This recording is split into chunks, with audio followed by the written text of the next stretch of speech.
काय फरक आहे ग्रीन लाईफच्या बॅगीमध्ये आणि बाकी मार्केटमध्ये जे खत आहे खूप त्याच्यामध्ये? खूप फरक आहे, खूप फरक आहे, अति फरक आहे.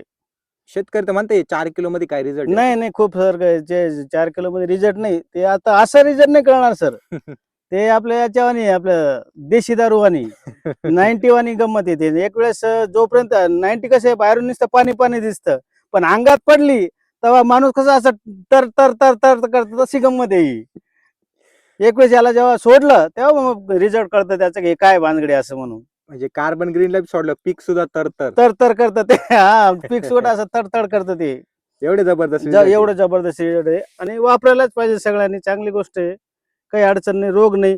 शेंडाळी म्हणजे अजून लागलीच नाही. आता 2 महिन्याचा प्लॉट होऊन गेला समजा वांग्याचा. काय तर बोलताय? कुठंच काही नाही, शेंडाळी नाही, कोणतीच आळी नाहीये, आळीच नाहीये. हा, ते तर समजा शेंडाळी नाही, काहीच नाही, कुठं सगळीकडे सारखाच प्लॉट आहे, काही वांदा नाही. काळोखी वगैरे भरपूर आहे. काळोखी आहे, सगळं आहे सर, एकदम व्यवस्थित आहे. ऑर्गॅनिक कार्बन आणि ग्रीन लाईफ.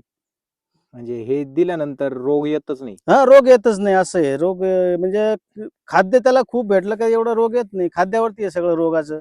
आपण त्याला जेवढं पान समजा युरिया दिला तर लुसलुसीत होणार, लुसलुसीत होणार म्हणजे रोग जास्त येणार, असं आहे ते. बरोबर आहे, ज्याला बरोबर. काही हेच नाही ना, रोगच नाही ना, ते डोळ्यासमोर असं व्हिडिओ करताय म्हणून काय बोलता असं काही नाही. समोर आहे प्लॉट आहे, कोणी आहे बघून घ्यावं. बघून घ्यावा हा, रिझल्ट. कोणी यायचं बघून घ्यायचं, लाईव्ह डेमो. नाही नाही नाही, जे आहे ते सत्य आहे इथं.